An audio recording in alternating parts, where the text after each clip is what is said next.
Hi everyone, and welcome to How to College First Gen, where we have real conversations about what it's like to be a first generation student before, during, and after college. For those of you new to the podcast, our goal here is to democratize knowledge that we've gained along the way, learn a little bit more about the first gen experience, and hopefully help others going through some of the challenges first gens experience by sharing lessons learned from fellow first gens.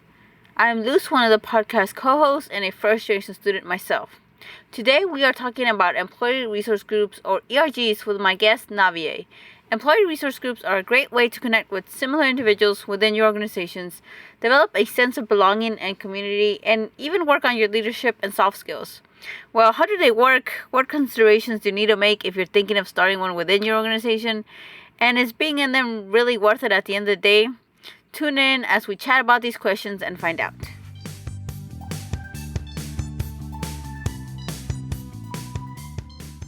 Thanks, Luce, and welcome everyone. My name is Navea Frazier. I use she, her pronouns, and I am a first-gen college student both for undergrad and law school. I went to undergrad at the University of Chicago, graduating in 2016, and now I am in a part-time weekend JD program at Loyola University Chicago. I'm currently in my 2L or second year. I work full-time in addition to going to law school, and I work at West Monroe, which is a digital consulting firm based in Chicago. I work on their inclusion and diversity team supporting employee resource groups or ERGs. Thanks again for having me. Awesome. Before we, dive into this topic, I just want to say everything that you're doing sounds amazing and intense. So big kudos to you for managing it all. I don't know how you're able to do a full-time job plus law school. Like, wow. I get that a lot. And that's a first gen. Like, no big deal. It's no small feat. I do recognize that. So I will accept all forms of flowers there. So thanks, Luz. All right. So kind of diving into, these employee resource groups. So I know when I first heard about it, I didn't really know what they meant or what they were for. So can you just give us a little brief introduction to what they are and why they matter? Absolutely. And I will say I did not know what employee resource groups were until a few years until my time at my current company, West Monroe. Employee resource groups are opt-in employee-led groups that directionally support any organization's DEI or IND.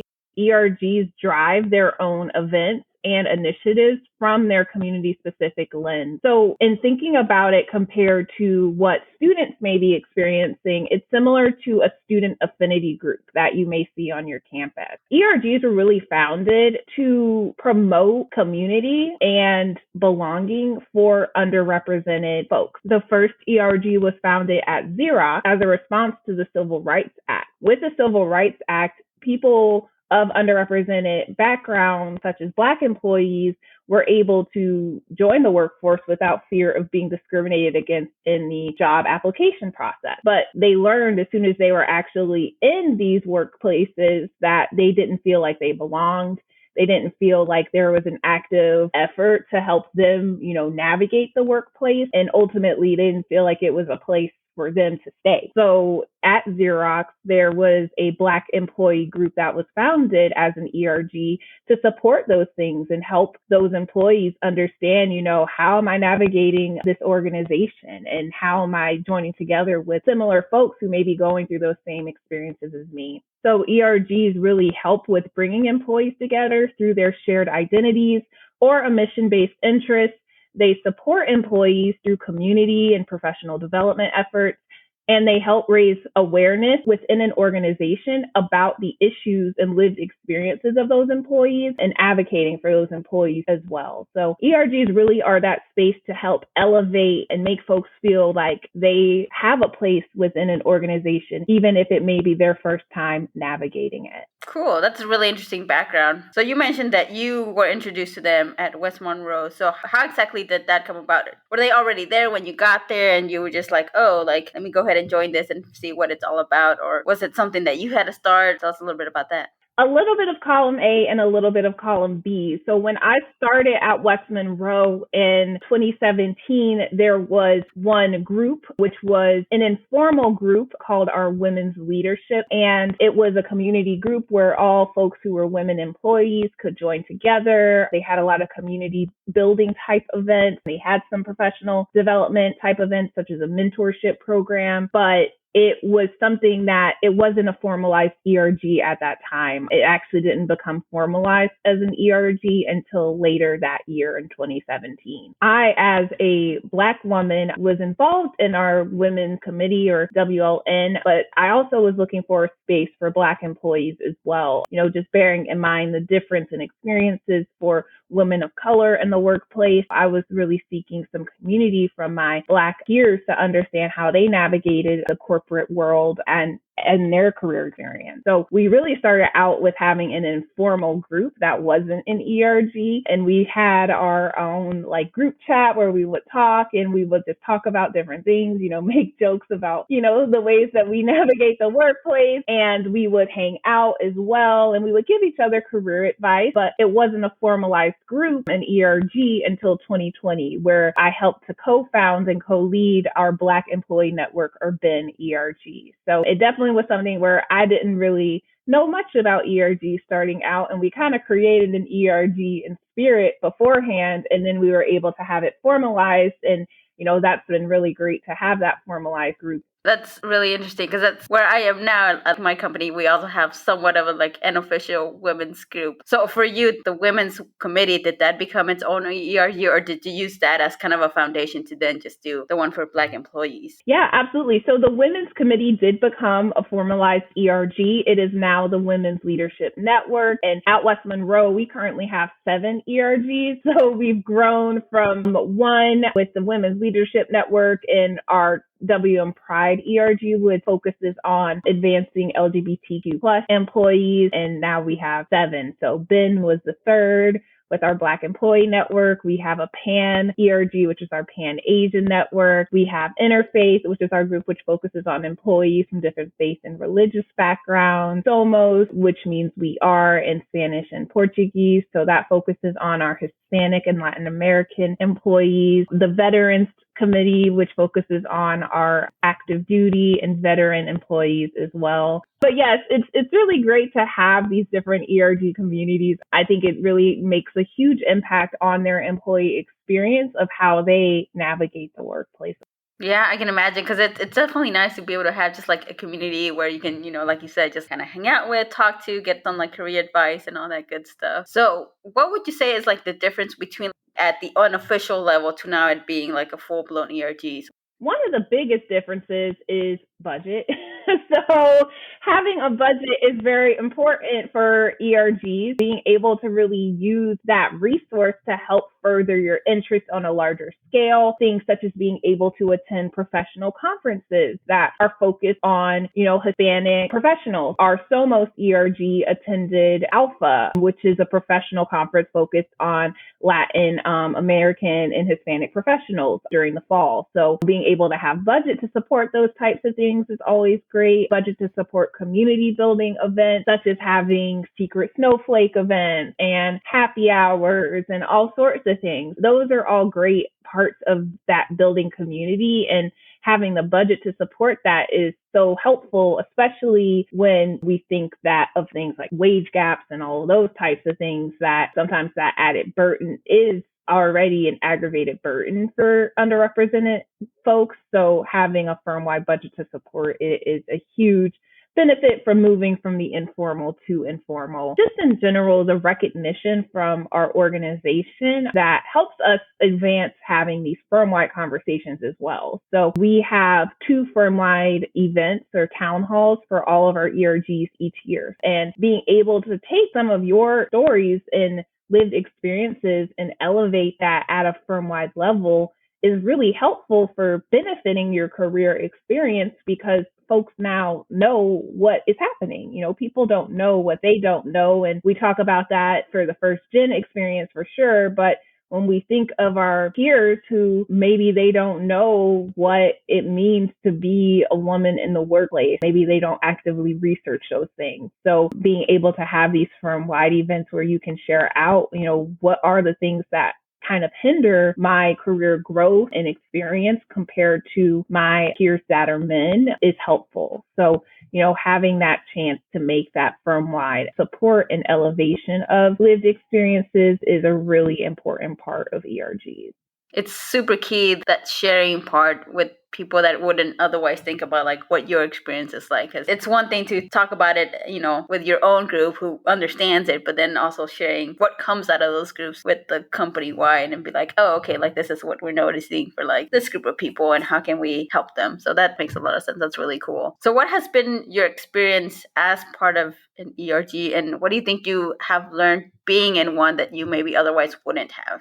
That's a great question. I think my experience, and something I wanted to share from the last question too, is I don't know if you know the nod, right? Like when you are coming into a workplace and you see someone who maybe, looks like you, maybe you think that they may have a same experience as you. So before an ERG, what I would do is I would give like the nod, which is like, oh, I see you, let's connect, those types of things. So ERGs kind of take away the need for the nod because you've already established this, group of folks who at least have joined together through their shared identities or through their shared interest in furthering folks of a particular identity group. So that experience is nice because it is sometimes a toll to have to not only do your job that you're getting paid to do, but then feel comfortable in that you belong and are worthy to do your job at an organization. That can be completely exhausting. It's a double toll that a lot of people don't realize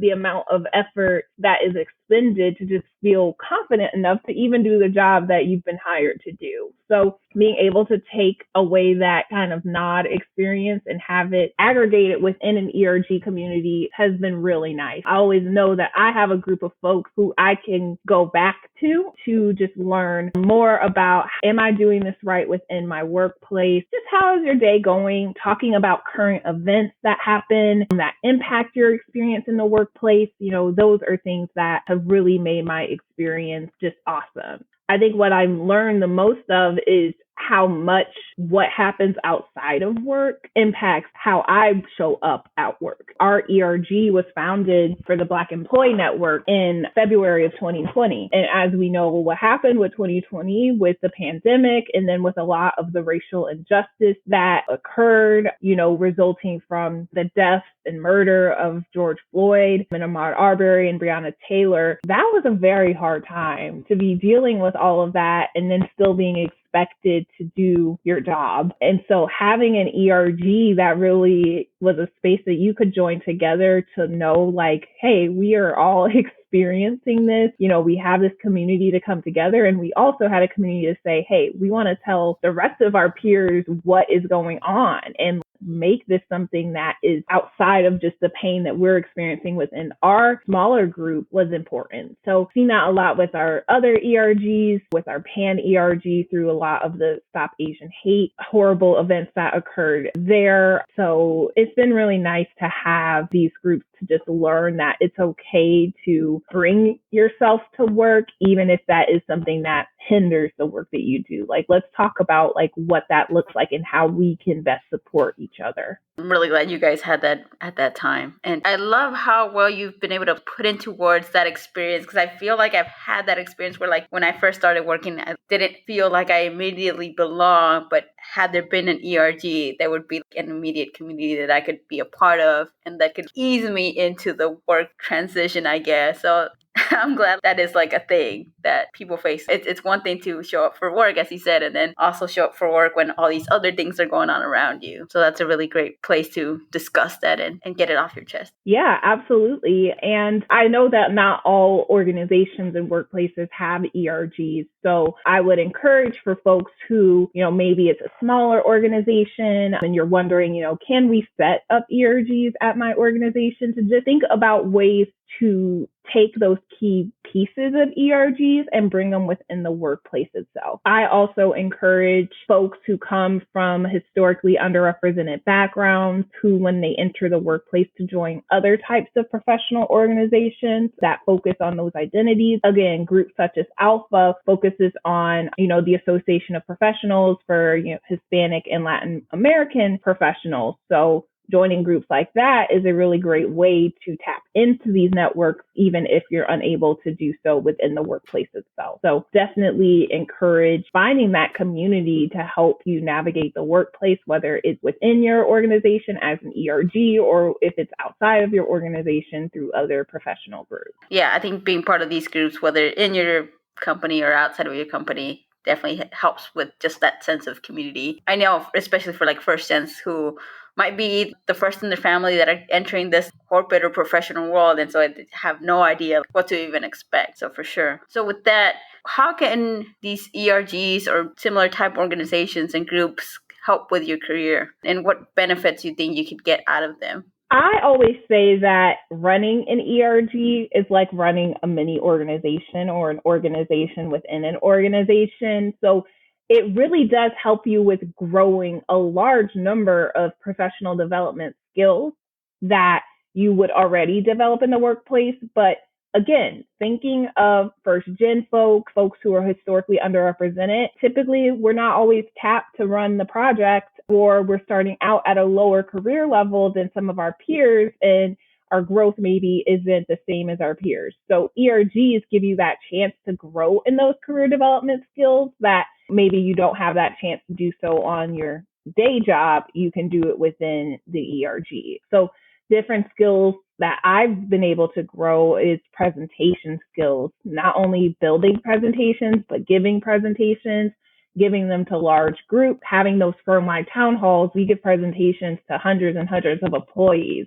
So it really does help you to gain that confidence in doing that. Program and project management. So things like running multiple work streams, delegating tasks to others, and serving as a leader where you have a team where you have to make sure everyone is running efficiently and supporting them if maybe they have a timeline delay. And all of those types of things are really important career skills that running an ERG helps with. Also, building that executive presence and increasing access to leadership and having a seat at the table as a fellow leader is something that ERGs do a really great job of honing those skills, and it's an added benefit as well. For our ERGs at West Monroe, our ERG national leads sit on our IND governing body, which consists of some of our COO, our COO, our chief people officer. So these are these executive leaders who are sitting in meetings with our ERG leads and talking about issues around inclusion and diversity that are critical to our company's success. So being able to leverage your position as an ERG leader to make that impact is something that is a huge benefit that not all groups get a chance to get. So those are just some of the few things and ways that ERGs can help you in your career and some of the benefits that you can get from being in an ERG. Yeah, I love that. All of the soft skills. I've seen it happen where somebody might be passed up for a promotion because they, quote unquote, don't have the leadership skills to be in that next level. So I think this is like a great, great way to hone in on those skills from early on and show that, like, hey, I do have these skills. I might not be applying in the job itself, but obviously they're there and they're transferable skills. So absolutely love that about the ERGs and what you can do with them in a leadership role within the ERGs. And of course, if you're not taking on a leadership role and you're just serving as a member, you still get a huge chance of being able to engage in this content, in this community building. A lot of ERGs have things such as mentorship or career development programs within the ERG that you can participate and be a part of. And that adds a whole added level of developing these skills. So lots of different programming that can either help you actively engage in your career development skills or actually be the leader of the ERG managing these types of programs. And one thing that I want to note too is that I know for our audience, we're talking to folks who are first generation, but anyone can benefit from the things that are learned within an ERG. If you are someone who perhaps does come from a majority group who has maybe been around the block a few times within an organization, you know your ropes around it, it's important to be an inclusive leader and know more about the different folks who you work with and what they need to thrive. So ERGs are a really great place if you're coming from, a background where maybe you aren't from a historically underrepresented group, that you can still learn more about your peers and build your empathy and your understanding to help you run a more effective team. So I just wanted to make sure to share that, because sometimes folks think, well, ERGs are only for these groups, and that's not the case. They obviously are very important to these groups, but everyone can stand to join in a community to help them build and make themselves a better version of themselves. That's a really great point. And I really like that the bottom line here is also that it makes you have that seat at the table where you are being seen, which I think traditionally maybe is not the case. So just being able to, even as a member, you have a community that understands what you're going through, and that leaders communicating those things to whatever the management stuff. So that's really great. So I guess in these cases where you're at a place where maybe they don't have any, but maybe are thinking about starting one, what do you need to take into consideration to even start thinking about bringing an ERG to your organization? I would say that there are 3 clear things that you should take into consideration when starting an ERG. The first of which is strategy. So what is going to be your ERG's mission, and how will your ERG achieve its mission through its different initiatives and tactics? So really thinking about, what is your ERG's goal? At West Monroe, our firm-wide mission is growing the next generation of leaders. So for all of our ERGs, their goals are really focused on how are we growing the next generation of leaders through certain underrepresented identity groups. So definitely thinking about what that mission is going to be, and then how are you going to achieve that mission? Is it specific career development programming? Is it recruiting programming? Is it community building programming? Awareness building programming is a really important first step. The second would be operations. So who's going to do all of that initiative and tactic building and execution? Who's going to support it? Not just within the ERG as ERG leaders, but also who is going to sponsor it? Who's going to serve as an executive sponsor for the ERG to support elevating the message and holding leaders accountable for actioning on it? And having an executive sponsor is so important for ERGs, because when it all boils down to it, we know that historically underrepresented folks aren't always represented within leadership of organizations and companies. So, you need an executive sponsor who recognizes the importance of the ERG and is able to elevate that mission within leadership spaces that we aren't always having access to. This is basically the person who's going to bring you to the table. Yes, exactly. That's a really great way of putting it, Luz. And then also, it's important to tap into your organizations or companies, administrative folks or shared services folks. So people like the marketing team or the recruiting team or the HR team, to make sure that they're on board as partners too. Because as an employee group, we have to recognize that we don't have access to some of the things that we need to help further the ERG's mission and then its initiative and tactics. So you want to make sure you have the buy-in from those other teams to help partner with you on executing it. So that is a really important part of the operations that I always want to call out, because some folks are like, we're going to get in here and we're going to get all of this data and we're going to do all these things. And it's like, wait, no, you're not. You need to actually reach out to the folks who own those processes and those different parts of the business, and make sure that you are able to partner with them on it. So definitely want to call that out. And then finally, sustainability. How will your ERG endure for years to come? So things such as budget, of course, making sure that people are receiving the appropriate recognition for their effort. Those are the types of things that really help the ERG endure. And then this also thinking about the timing, how much do you want to accomplish, but how long does it feasibly make sense for you to accomplish it? A lot of folks start out with ERGs having these grandiose plans, but you have to always recognize that in being an ERG leader, you're doing that in addition to the full-time work that you do for an organization. So taking that time to really space it out, think about road mapping. So how am I going to accomplish this in 3 years' time as opposed to 1 year's time can really help you set those expectations and keep the ERG being something that is sustainable for years to come.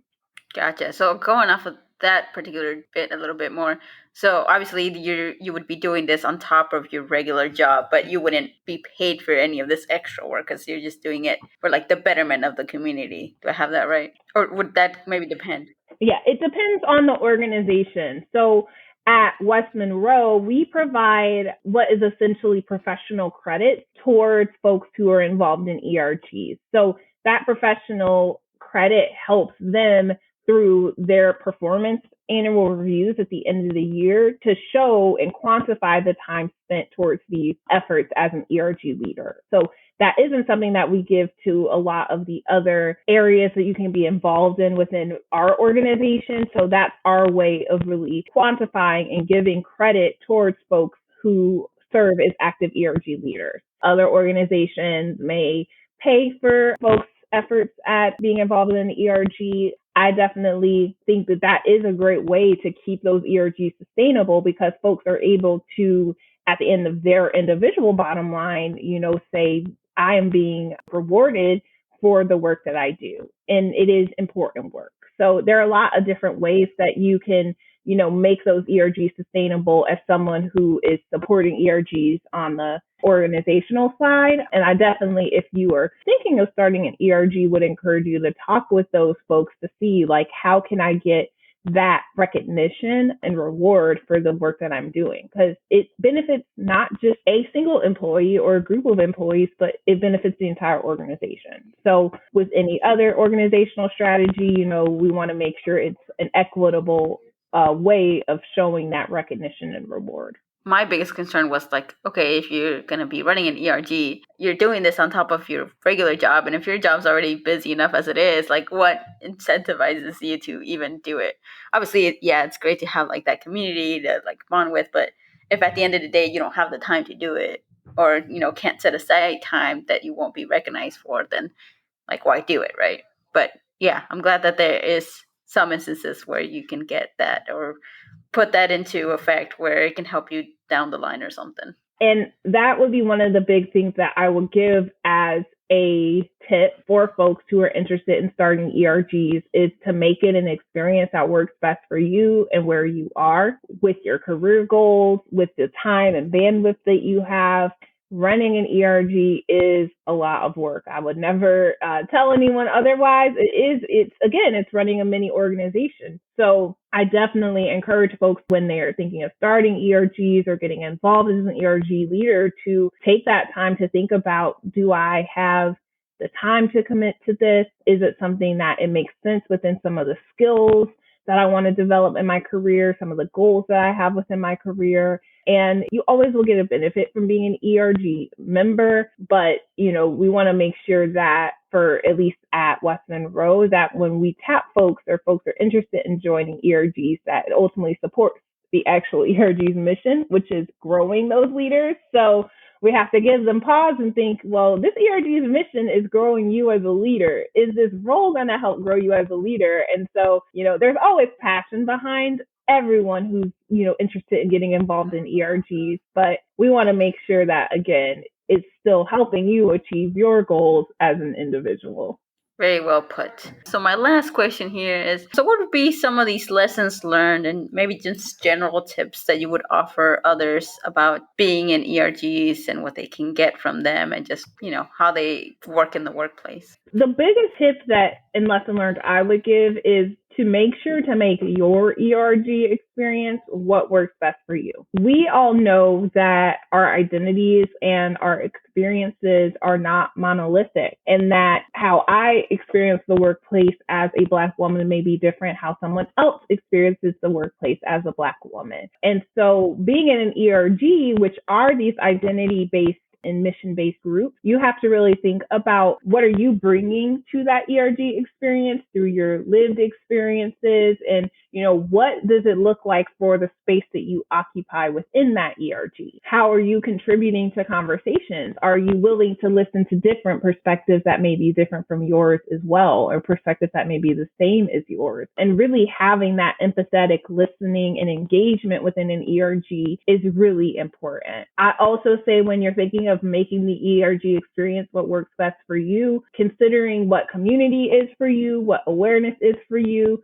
Do you like large groups? Do you like one-on-one settings? For awareness, do you like to be able to share your voice or hear the voices of others? Do you like it in live formats or in written formats? So really thinking about that. And also, what are the needs you have for work-life blend? ERGs can have in-work meetings. It may be something where they have happy hours and other events outside of work. And it also is something that where sometimes we are bringing in some of those current events that impact you outside of work into the workplace. So it's important to think about, what that experience looks like for you. And if you're someone who, when it hits 5 p.m., you log off of work, that's completely fine. Just make sure to think about how you involve yourself in the ERG. And then finally, considering your career goals and how that makes a part of your ERG experience. So whether you're serving as a member of an ERG or a leader within an ERG, thinking about how that ERG helps you accomplish these goals, and then that can help, really tailor your ERG experience. So I always encourage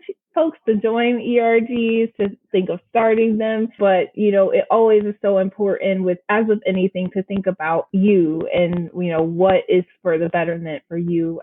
Yep, I like that, bringing it back to who you want to be, who you are, what works for you, and just taking that step back to really evaluate those things. So love it. Well, thank you so much, Navea, for joining us on the podcast today. I think it's been super helpful and learning a little bit more about it. So thank you for sharing a little bit about your experience and your tips. Thank you. This has been so fun.